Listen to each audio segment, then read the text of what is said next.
Olá, Porto Velho, querida e amada capital simpatia.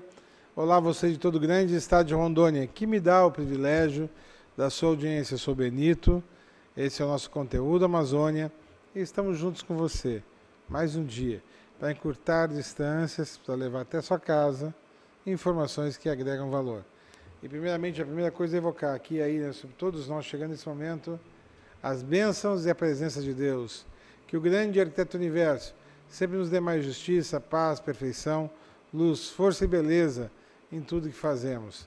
Afinal, com quem Deus anda, nunca anda só e sempre anda bem.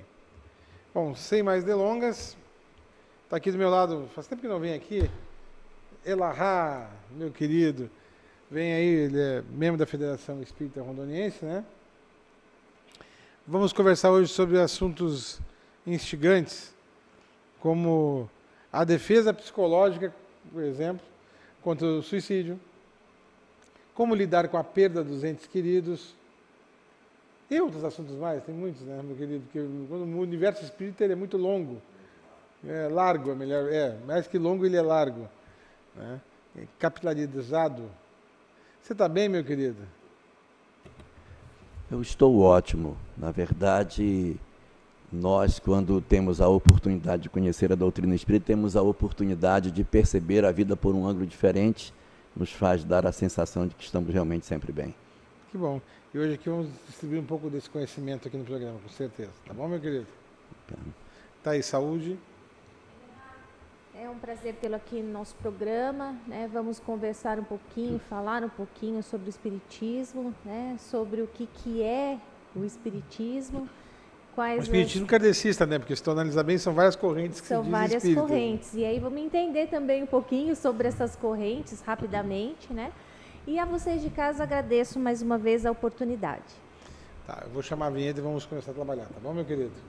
Por favor, eu desnossa a vinheta.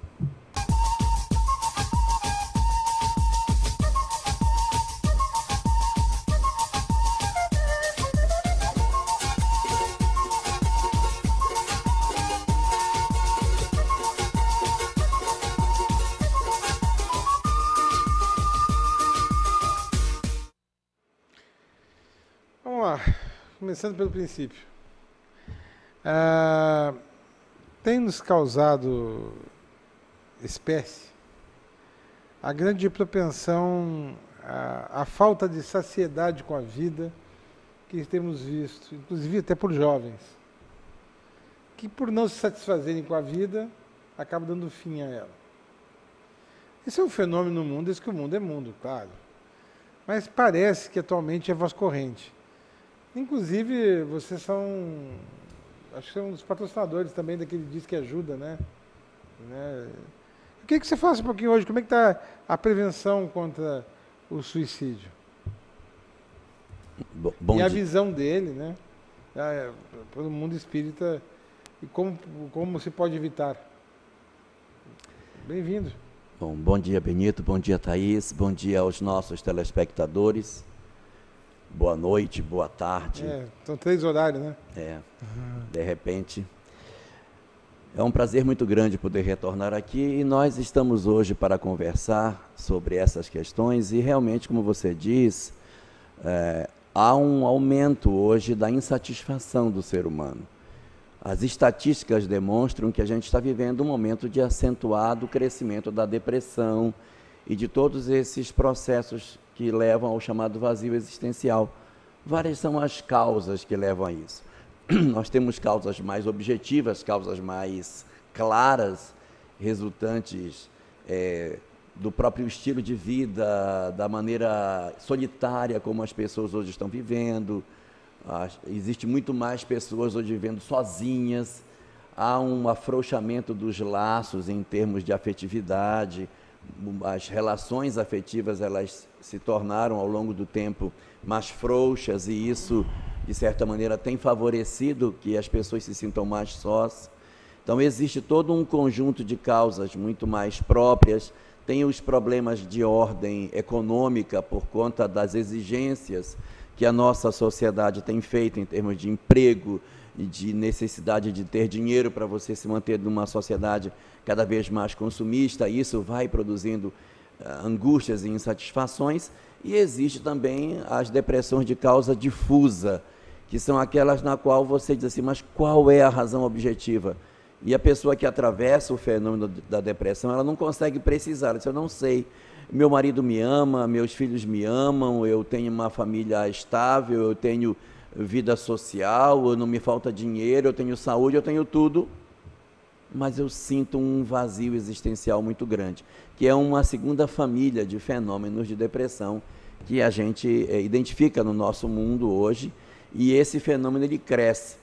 E atrelado a esse fenômeno de crescimento da depressão, nós vemos o crescimento também dos fenômenos associados à questão do suicídio, que é uma decorrência da depressão quando ela atinge um estágio mais avançado, que é o estágio mais profundo que ela possa ter.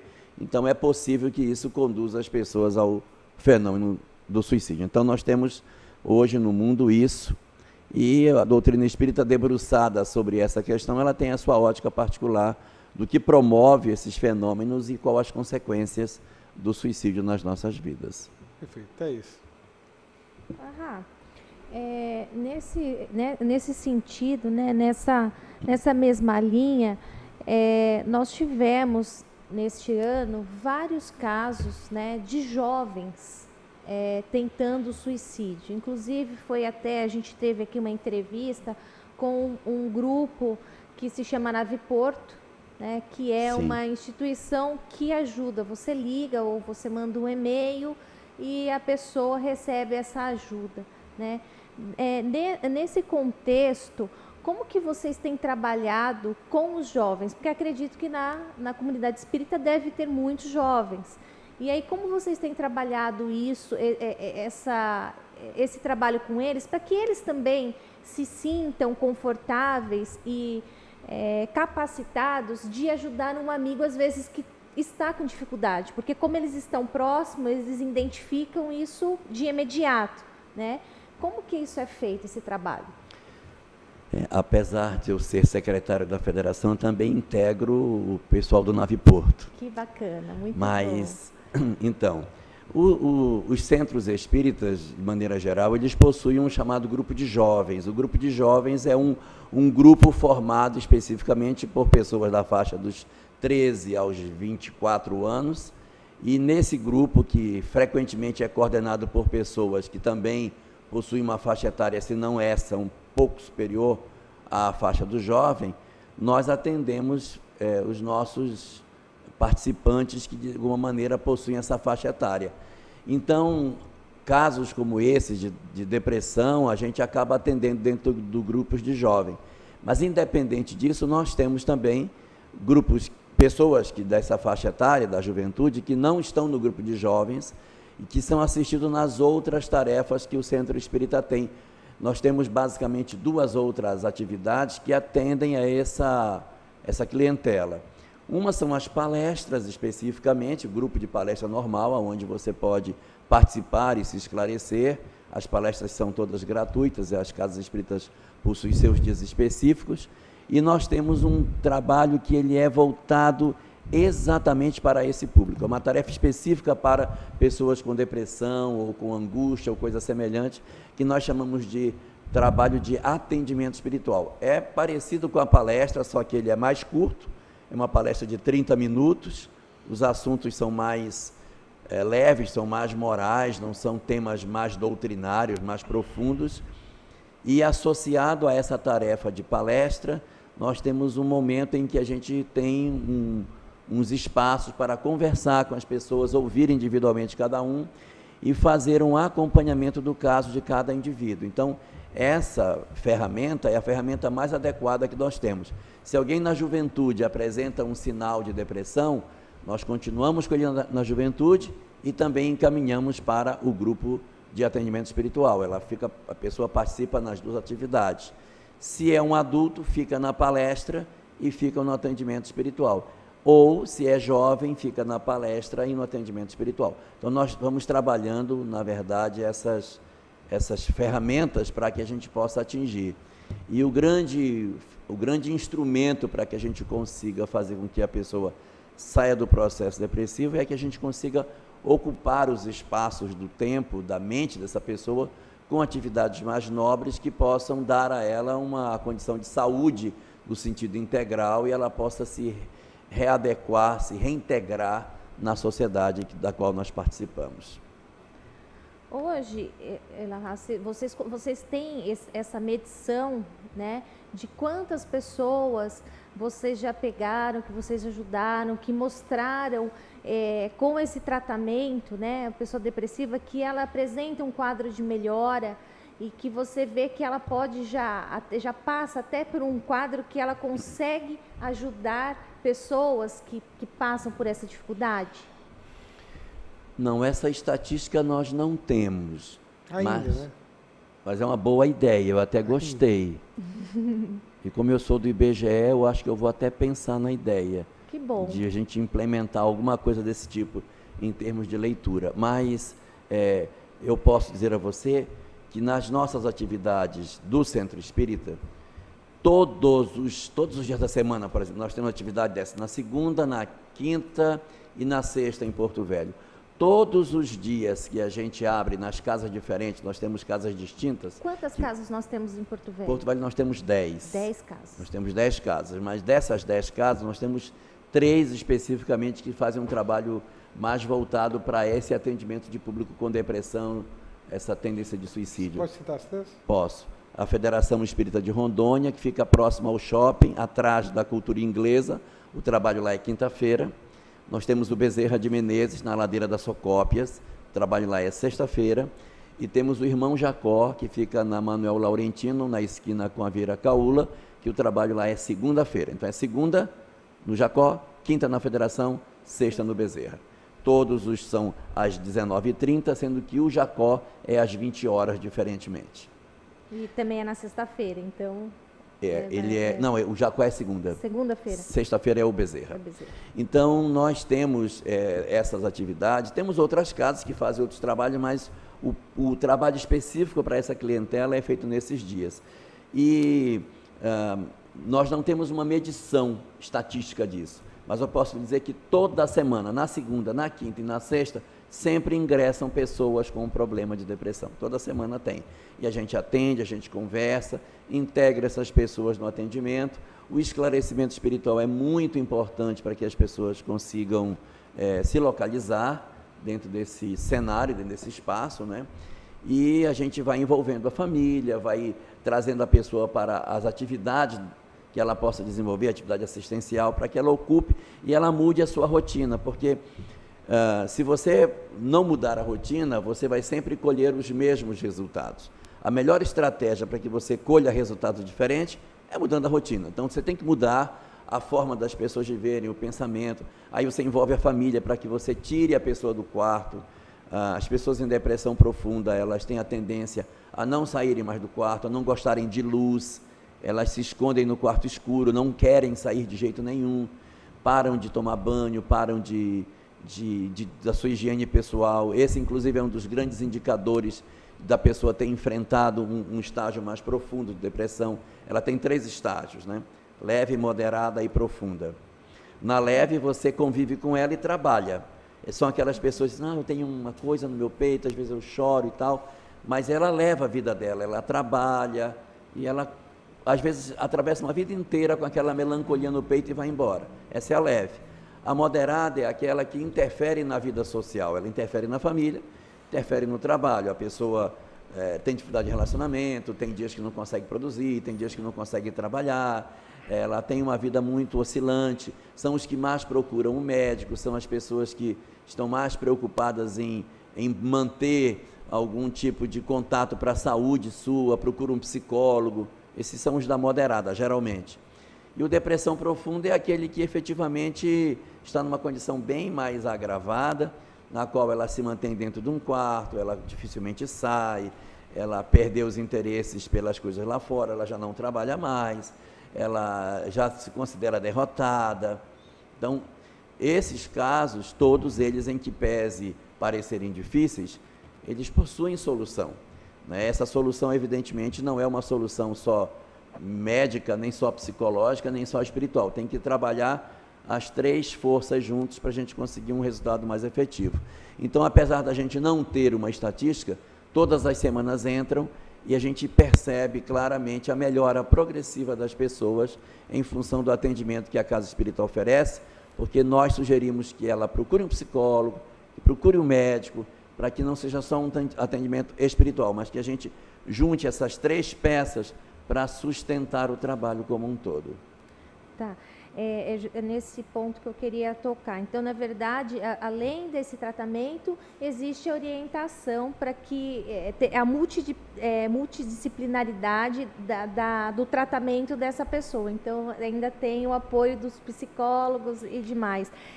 Essas turmas, elas são, quando a pessoa ingressa, ela faz isso semanalmente?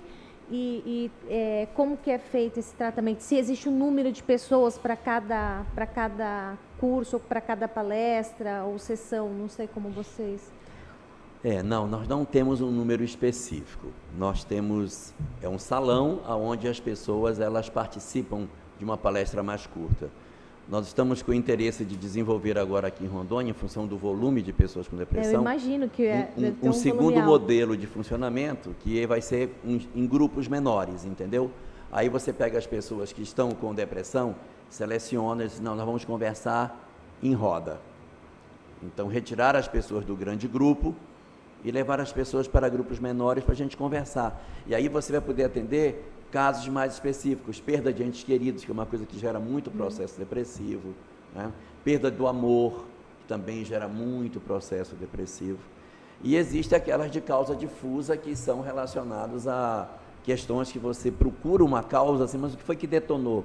Eu não sei, mas isso é uma coisa que me acompanha a vida toda. Eu tenho isso, embora eu não possa designar o que a gente tem. E com relação ao médico e ao psicólogo, a gente costuma dizer no Centro Espírita que quando se está com alguém em depressão, estamos numa guerra. E quando se vai para a guerra, não se escolhe a arma. Ninguém vai só com marinha, só com exército e só com aeronáutica. Quando vai para a guerra, vai com exército, marinha e aeronáutica. O exército vai cuidar do território, que é o corpo, que é o médico. A marinha vai cuidar das águas das lágrimas, que é o psicólogo. E a aeronáutica vai cuidar daquela coisa mais etérea, mais sutil, que é a religião. Não necessariamente a Casa Espírita, pode ser a Igreja Católica, o Centro de Umbanda, pode ser a Igreja Protestante ou a Casa Espírita, o lugar onde a pessoa se sente mais adequada para se encontrar com Deus e resgatar a sua fé. Isso é que é o importante para nós. Eu vou chamar o intervalo comercial. Quando nós voltar no próximo bloco de conclusão, nós vamos abordar a questão do luto, que isso também é uma coisa que traz a depressão, né? Como lidar com o luto de maneira prática? Muita gente que está nos assistindo hoje pode estar sofrendo disso. Há pouco perdeu um ente querido, né? Ou está em vias de perder um ente querido. Então, rapidamente, no próximo bloco a gente aborda isso. O jogo rápido é num A, outro cá.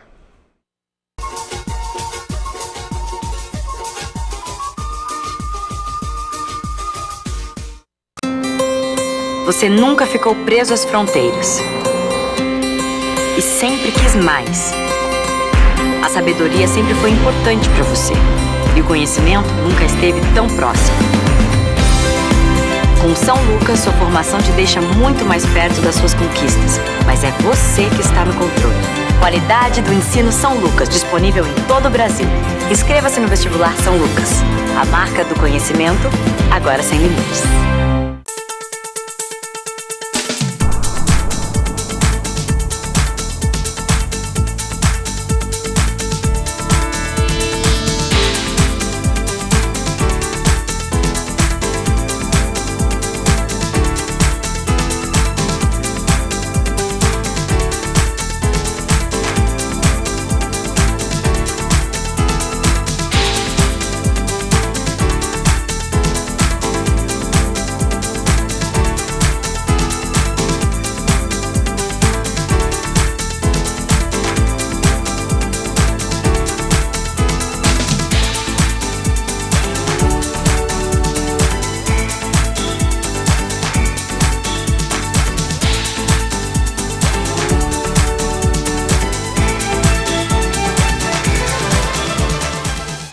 Este recado é para você que sofre com miopia, astigmatismo, hipermetropia, presbiopia e que quer se livrar de vez dos óculos. Venha para o Hospital de Olhos Veloso. Aqui você vai encontrar a tecnologia e a credibilidade que procura. Diagnóstico e tratamento para todas as áreas da oftalmologia. E com a cirurgia refrativa laser, seu tratamento pode ser feito em minutos e de forma personalizada. Livre-se dos óculos. Hospital de Olhos Veloso. Já pensou ter efetivamente uma portaria completa para o seu condomínio? Uma portaria que monitora e registra todas as entradas e saídas 24 horas por dia, através de vídeos, áudios e relatórios com agilidade e responsabilidade, trazendo assim mais segurança para você e sua família? A resposta é Portaria.com, um sistema moderno e seguro que respeita as normas condominiais e ainda viabiliza uma economia de até 50%. Os atendimentos, identificações, controles de portas e portões são feitos pela central de monitoramento através de equipamentos de última geração. Todos os visitantes são anunciados e só entram após uma autorização, preservando mais que nunca a sua privacidade. Quer viver com mais tranquilidade e segurança? Procure a Portaria.com e contrate o que há de mais moderno para o seu condomínio.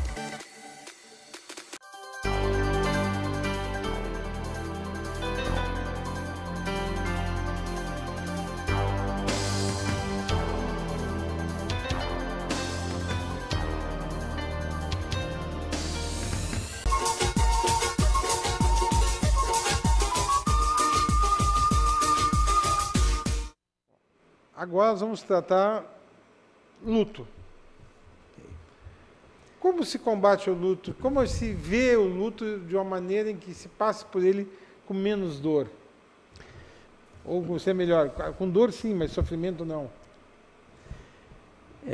A primeira coisa que a gente precisa considerar, segundo a ótica da doutrina espírita para a questão do luto, é que é desumano não querer que as pessoas sintam a perda de seus entes queridos.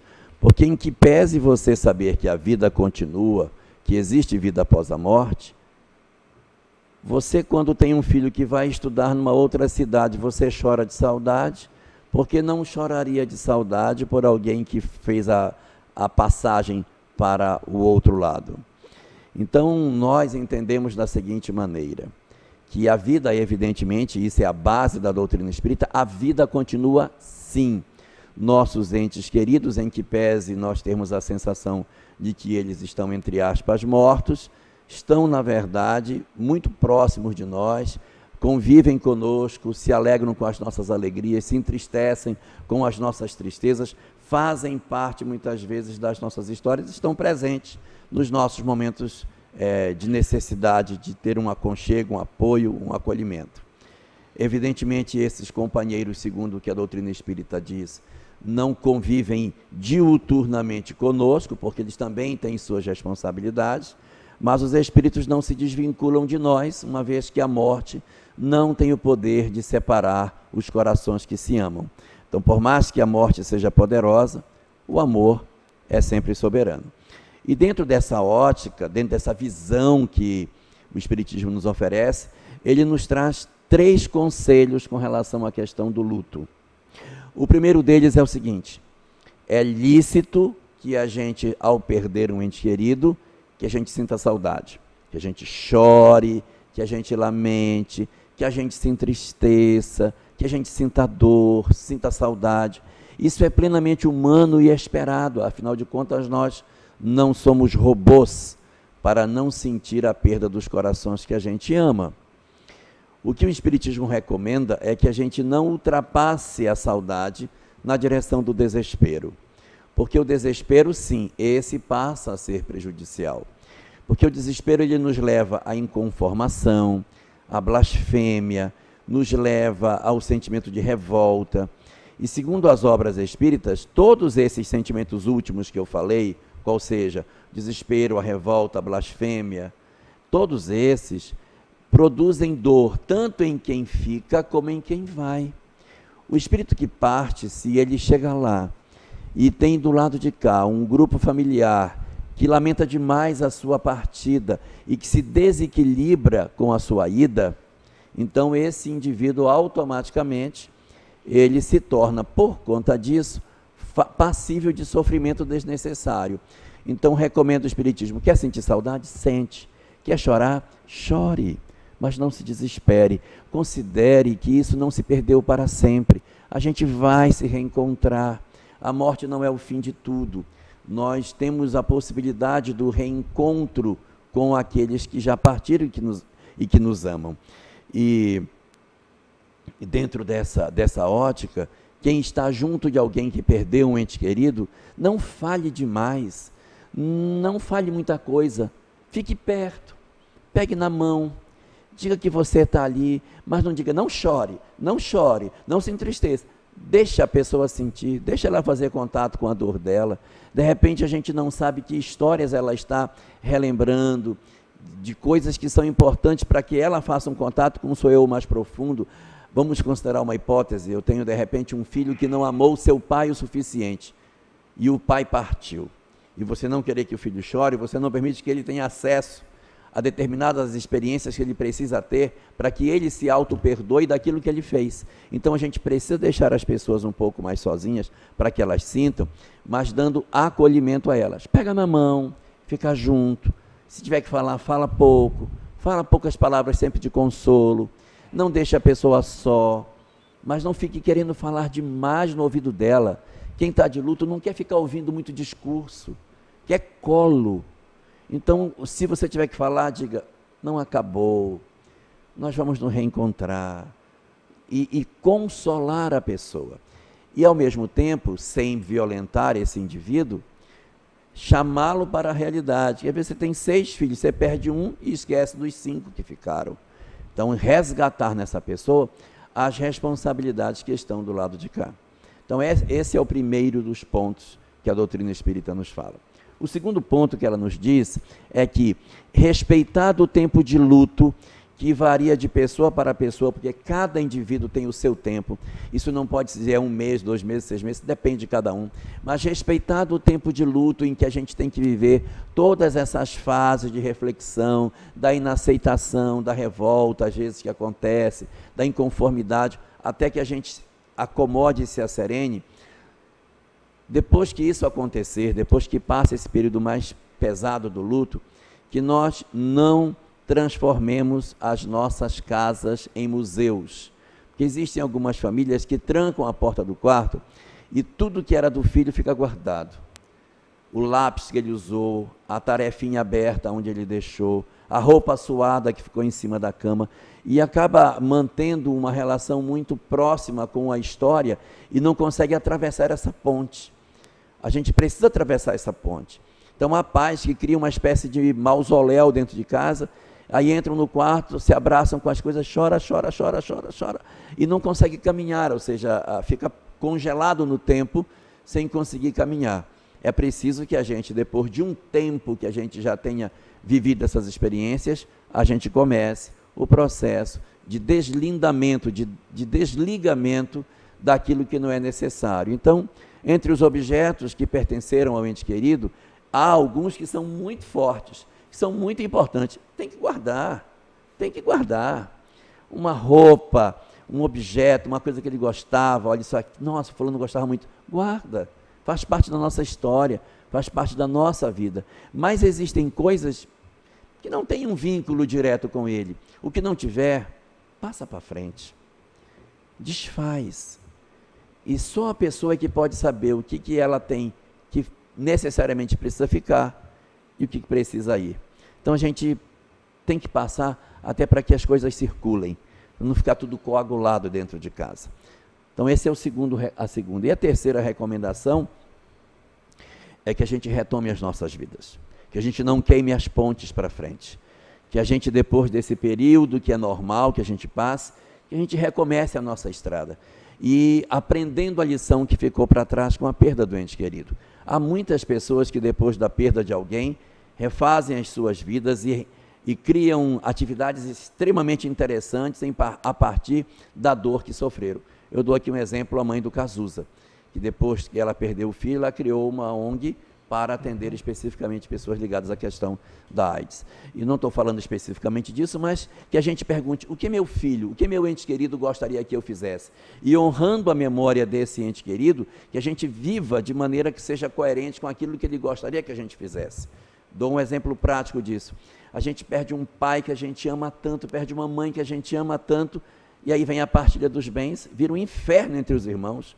Então, se você ama seu pai, ama sua mãe, pergunte, é isso que minha mãe quer?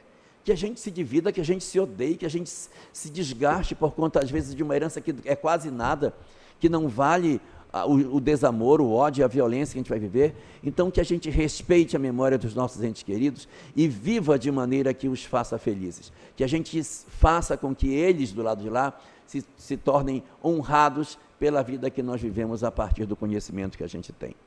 E, só para concluir, há muitas pessoas que dizem assim, quem foi não voltou para dar resposta. Me dá a notícia de um que foi e que voltou. Eu dou. Jesus, ele foi e voltou. Os que não acreditam na ressurreição vão ter dificuldade de entender isso, mas se a gente compreender que Jesus, após a morte, aparece para os seus discípulos, a gente vai ter um bom exemplo daqueles que vão e que voltam. Muito obrigado. Tá bom, meu querido? Siga firme, obrigado pelas suas palavras, obrigado pela essa doutrinação positiva que trouxe, e quero dizer que a casa está aberta para divulgar os eventos da Sociedade Espírita, tá bom? Muito obrigado, a gente agradece muito. Eu agradeço. Dando tchau. Elahá, obrigada pela sua participação. Hoje ficamos com toda essa reflexão, né? Desse fechamento do bloco. E a vocês de casa, um grande abraço e até a próxima. Por hoje é só, pessoal. Que o grande arquiteto universo continue descobrindo a todos com sua luz, sua vida, seu amor. E eu te encontro aqui com certeza no próximo programa. Foi um privilégio ter estado com vocês. Até lá.